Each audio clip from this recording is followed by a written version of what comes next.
So I can't wait to keep diving today into chapters 9 and 10 because there's still a lot on our target audience, on qualifying our prospects, and in essence, scaling them from 1 to 10 or A to F or however you do that.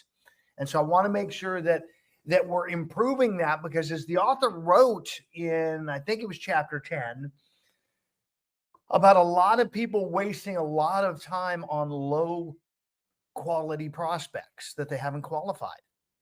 So you're having conversations, which is awesome now, and that's what we want, quantity over quality first. And if you keep talking to people who actually aren't going to do anything, you're going to wind up getting burned out on it.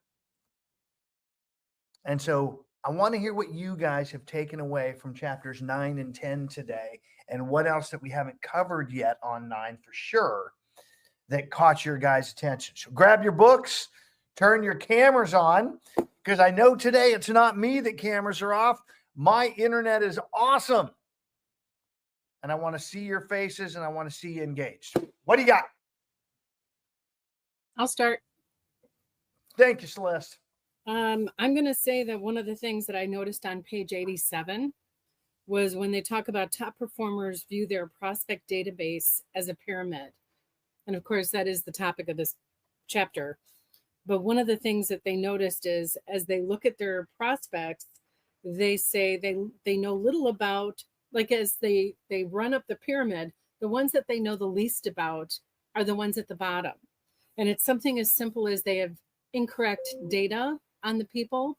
Maybe it's old data, and they are missing a lot of basic information, such as a good phone number, a good email, and maybe even that the person is still with the company or is a decision maker.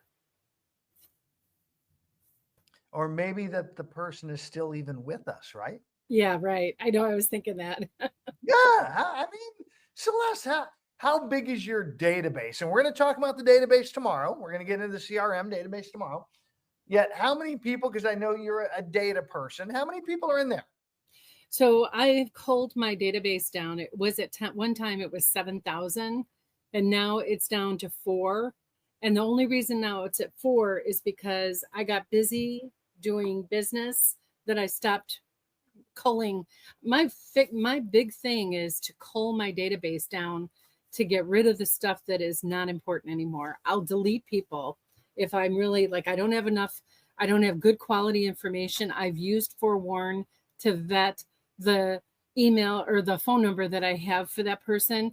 I'm like, you know what? Let it go. And in turn, the other thing I'd like you to get from me is I have learned the value of my title person, someone who does title work. They have access to great lists that I'm going to start using them to get better quality leads. Well, here's what I want to challenge you on. Because as we've talked earlier in this process, it's about turning over rocks. Yeah. So how do you know there is not gold under that rock? Well, the issue isn't that there isn't gold. It's that I may not have enough information to even contact them because the information I have is wrong. And at a certain point, you have to know, as much as I know there could be gold, I have to cut bait and focus on the ones that I do have information on. And I'm still going to challenge you because you're deleting them out. Yeah, I know. But you know, how much can I keep? Well, if you have an email, so all of our CRMs now have an email validation tool. Yeah, and a lot of them don't. They're crap. Well, our KV Core should, and I know that my high level does. You have validation tools. So if you don't have a phone number and if the email is invalid, then I'm totally okay with you guys clearing them out of your life. Kim, I don't see Kim back in here yet. Remember last week, her big win was someone that she had been unidirectionally communicating with, leaving voicemails, sending texts, sending emails with no response. for 6 years turned into a deal. So I just want to challenge you guys. This pyramid doesn't say eliminate people. I don't remember reading anywhere in here where he said a prospect that you have contact information for, you should be getting rid of. Yeah, I get that. I hear you, but I also want you to hear, sometimes I'll have had connections with people from an open house and I didn't get the right information for whatever reason. So there's names in my database with nothing left, but just a name. So, and because of the volume of yours, I'm going to cut you a little slack on that, Celeste, but let's just say someone in this room doesn't have more than 1,300 people in their database. I want to talk to you guys a moment. That means that every name matters. So I'm going to give you one of my favorite nuggets, truepeoplesearch.com. Truepeoplesearch.com. You can run their name and their city through there and get a list of phone numbers. And usually the first one's accurate. And then if you have them tagged as you met them at an open house, that's what you can start with on the conversation. Now, hi, Mary, it's Tom. You and I met on an open house a while back, and I owe you an apology. And what's she going to ask? Oh, an apology for what? Well, Mary, and thank you, Tom, for being Mary. Thanks for being Tom. I haven't done my part. I haven't done my job to stay in conversation. So you were at an open house. I'm curious, are you still looking for real estate? And get into a conversation. Who are you? One of my favorite questions I wrote down today. Who are you relying on at this time to keep you updated on real estate? Rather than asking if they have an agent, who do they rely on? Keeping them updated. Odds are they won't have one. Now you can ask for permission to stay in closer contact. The reason I gave you 1,300 as the number, why would that be, Celeste? You have a reason. What do you think that might be? Based on the numbers, it's the reasonable amount of time you have allotted to you. How many times should we be talking to people? How many times a year? Minimum. 33 or something. Well, how many times talking? Oh, 4 times. 4 times. How many weeks in a year? 52. So if we are doing it 4 times, that's a quarter. What's a quarter of 52? 13. And if we talk to 20 people a day, 5 days a week, that's how many conversations a week? I'm going to guess it's 1,300. That's what it works out to. The math is the math, baby. I'm really not good at math. So. And yet you ran through it faster than anybody I've ever done it through. 20 conversations a day, 100 conversations a week for a full quarter. 1,300 is your magic number. Now remember, 1,900 and change is the old number from 2005. The research showed, I think it was 1,926 people in a database, communicated with 33 times, like Celeste said, is $1 million business. The math is the math. Now, the newest research shows we should up that contact to 36. So that's the newest research. And again, were home values slightly less in 2005? Like more than half less, but let's just say half. That means literally 1,000-person database on 36 touches, 4 of those being conversations, is $1 million business. So I want you guys thinking that way, looking at it that way, that I am building a business. I am not having a job where I need a transaction. Justin, your mic's hot. What do you got, brother? So Yeah, this is good stuff. It's been hot for a minute.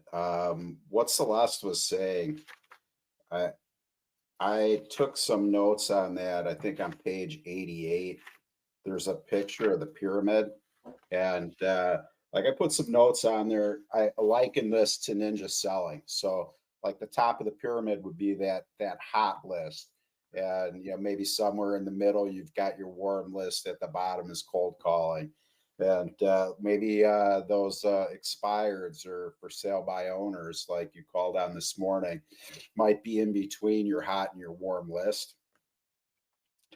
I think that yeah, I've looked at a lot of this stuff all wrong. I've had 3 calls today with people that are nice. They may be well intended or whatever. Just while I was out walking, that I'm getting these calls, and I'm like, this is most probably a complete waste of my time, and they would love to talk to me at length. So I've got kind of a different lens that I'm looking at this through, like how to sort. And I'll go back even like a step further. I worked at Combined Insurance, started when I was 19 years old, and Clement Stone's sales system revolved around starting at the center of influence. There was a lot of times when I showed up, and I didn't show up like a boss, I showed up like a pussy for my job, and I would just start at whatever the next place was, the closest place, the place I thought was going to be easy to create a conversation. And there were other times where I did show up like a boss and went in to see the mayor or walked into the bank or the nicest office that you could find. Sometimes it would be a win, sometimes it wouldn't. But when you walked out of that hot list, that top of the pyramid, you come from a different place of power than starting at the bottom. I think that starting from a powerful place is super important. And it was in chapter 11 that I thought of this, but they get into talking about is it a trash can or a gold mine? And Yep. Really, so let's hold that for tomorrow, that chapter 11 database stuff, because I absolutely agree. I want to dive in that, Justin. So hold that nugget. And I want to cover a couple of things on this pyramid, because there was 2 different ways of looking at it. And I love Justin's looking at it on the quality of the individual. Are they at the top of a pyramid? It was one of my favorite things when I worked the political game in California. Every candidate's number one job is to raise money. It's not to go out and get votes. It's to bring the money in so the machine can do the work to get them elected. And so I was always teaching them, I don't ever want you going out and getting someone's money. I want you going out and getting their Rolodex. So Nafreet, the Rolodex was this thing we used to have sitting on our desk. It was circular. It had business cards. Everybody just, the kids these days don't have that information, do they, Glenn? And yet that is key on that. Now, the number 2 on this, though, I want to make sure is your hot prospects, who in your system is the top of the pyramid. So it very well may be someone who said they're ready to sell this month. They're ready to buy this month. They've raised up to that, and you should be communicating with them more often, and they should be the top of your conversation. I would challenge you that anyone is active in the market should also be up there at the top. If they showed up at an open house, the odds are they're active in the market, worthy of a conversation. If they are a for sale by owner, they're active in the market. If they are an expired, they are active in the market. I would make all those happen. And then all of them in the conversation, if it's a cold call, I'm going to give you some questions, because I was brainstorming on this morning, because I'm working on a survey that I want to get out to consumers. I already gave you this one. Who do you rely on to help you with your real estate information? Could also be, who is your real estate agent of choice? Question you can ask on a for sale by owner, or on an open house. If you were to move, where would it be? Rather than asking them if they're thinking about moving, if you were to move, where would it be?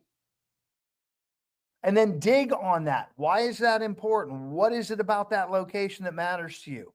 What excites you about getting there? And then when might that move take place? You talk to them and you find out their baby is a sophomore in high school. So they say 2 years, we get the kid graduated, we're ready to move. I'm begging you to get excited about that one.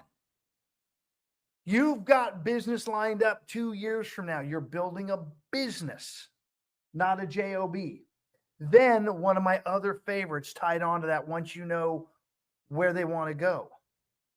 Who is keeping you updated or providing you information on what's happening in that market? Odds are they don't have anybody. You can now be that conduit. Can I do that research, build a relationship, and get you that stuff? Same thing here. These are all data nuggets that we can get in the CRM, and we can actually build some automation to help you, which is what we're going to learn tomorrow. Carrie, I hear your mic hot. What do you got? So about a year ago, I wound up getting a lead, and it was a $800,000 cash buyer was the lead when I went, and I showed 2 homes, and they were supposed to, maybe they have, I don't know. So I was supposed to find them a home with nothing, 2 acres or less. I was supposed to buy water, good school, blah, blah, blah. So I have been trying to contact them for all this time. Like, I only had the one number. They communicated through, her name was Dorothy, gave the number, texting, calling, nothing. And I know Kim said 6 years. So I've actually I've shared that information with others. I feel like I don't like, I only have a phone number. It could be incorrect. Like, it doesn't seem like any of the people I've shared with are having any luck. Like, I don't know what to do with that, because I want to do it. Well, what did we just talk about? What did we just talk about earlier in this call? Well, I know, but what if? Hold on. What do you know? Time out. This is where we get to be coachable. Anytime you guys say, I know, you're putting up a barrier to openness. But there's so more what do you know from earlier in this call? I know their phone number, and I know I'm giving them information. Then obviously, hold on, Carrie. This is another hold on, because I put in here truepeoplesearch.com. Have you run the name through that tool? And you can do a reverse phone number lookup through that tool. It can do both. That's why I'm giving you guys that tool, because you may have bad data.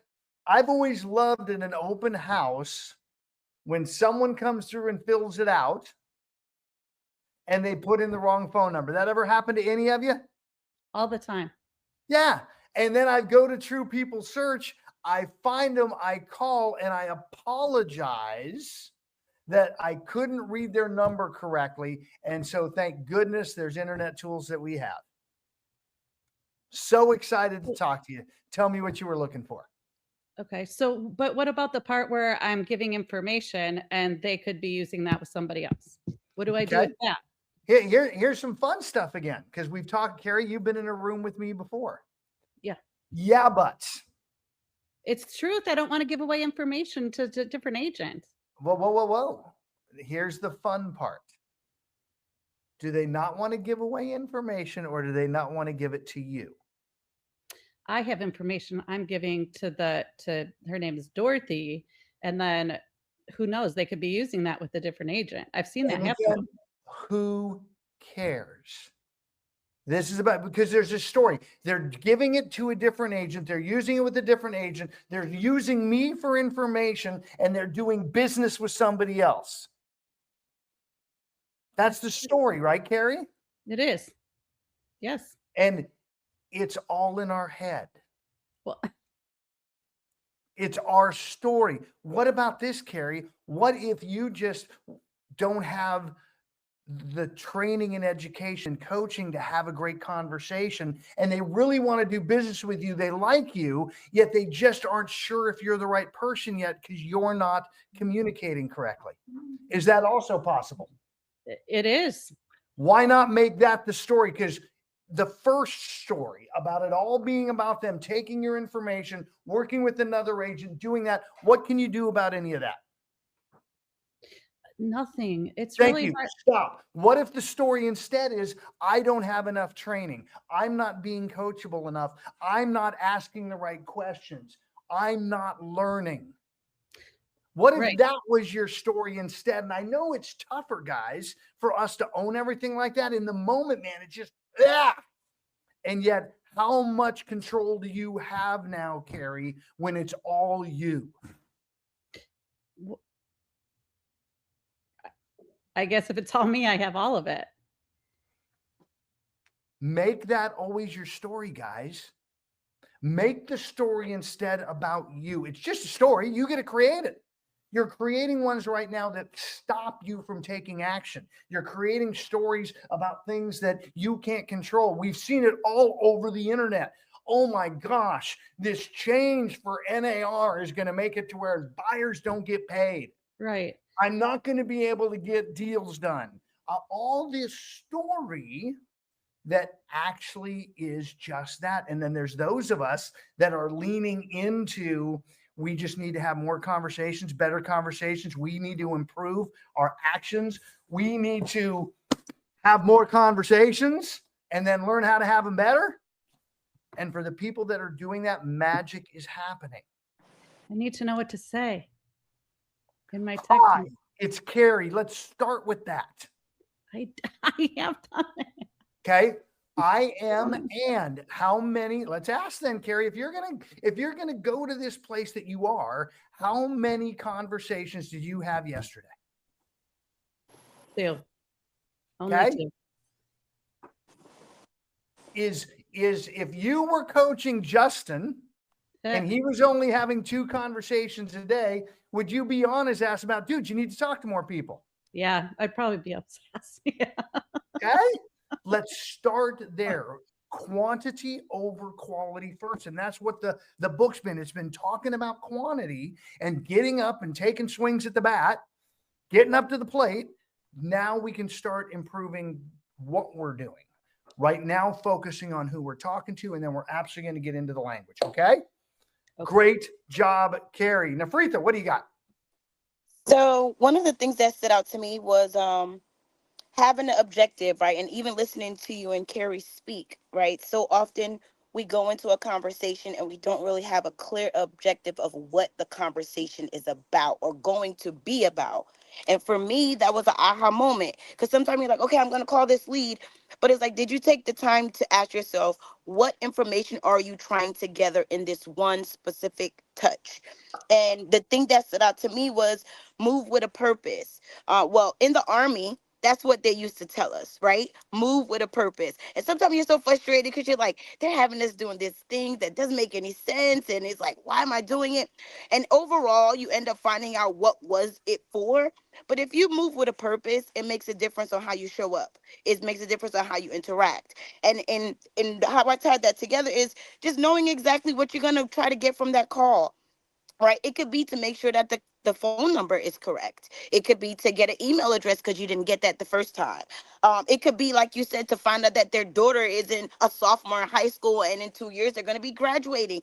It could be that both of you guys like tennis and now you have something in a similarity to talk about or to send them some information on. Oh, there's a tennis tournament coming up in a month. Did you hear about it? Right. These are small wins. And I think a lot of time, even for myself, I'm not counting my small win. I'm thinking, oh, they're not ready to sign the contract with me. I didn't get anything today. But it's like, wait a minute. Did I get a good number, right? Did I find out some information that could be valuable in the future? Did I narrow down the timeline and see when they're actually going to be ready to hit that bat? These are small wins that we can actually feel good about getting information and adding to the CRM to make the next touch even more effective. So that was like an aha thing for me. Absolutely. I love, Nafritha, that you are bringing into your radar, to your attentive. Get a nugget for the CRM out of every conversation. Updated email, checking and verifying that, their spouse's name, finding out about that. All these little pieces that over time are going to make you a rock star agent. And you're right about that, right? That was the thing that I found out that I wasn't doing often. I would ask the spouse name or the child's name, but I would never write it down. So later on, you're asking about such and such. Instead of you saying, how's your husband doing? Or how's your daughter? Now you can say, how is Carrie doing? How is Russ doing? Oh, you told me she was starting a new school, right? These are the things that we even got out of Ultimate Sales Machine, that book, right? These little things may not seem like anything big to you, but then when you're talking to them, they're like, oh, wow, she was paying attention. Oh, you remembered that, right? And these are the things that may make you stand out from the other 5 agents that keep ringing off their phone. None of them remembered the names, never remember dates, so these are things, like you said, that really could help us to just put us that familiarity and give us a little bit more of a win on their scale. So can I just, to close this, correct one thing, Nafritha? There are not 5 other agents ringing their phone. There's nobody ringing their phone. You're already ahead of the game by having the conversations or leaving the voicemails. In fact, that was one of the awesome things in 10 that I want to end with. Gosh, let me find that because I highlighted it. Might have been 9. Each time you leave a voicemail, they hear your name and your company, and their familiarity with you will increase. I hear people talk all the time on prospecting, other coaches saying, oh, just keep dialing. You get a voicemail, hang up and call the next number. No. You've made the call. You've listened to the ring. You've got to the voicemail. Stick around for another minute and drop a voicemail message, letting them know you called, letting me know you cared. Guys, it is Thursday, 2 to 5 o'clock, conversation time, and I want you guys helping each other because I am going to be sitting down with an ERA franchise today at 2 o'clock and having conversations with the next level of leadership that wants to leave the franchise and come be a part of our renegade world. So that is what I will be doing this afternoon. Excited for that. So I'm looking for you guys to lead, looking for you guys to show up. You're in here working the mindset. It's time for you to now to put the skill set into action along with that mindset. 2 to 5 conversation power hours, 3 of them. Show up at least for one of them and really crank it out. Love that you're all here. Let me stop the recording.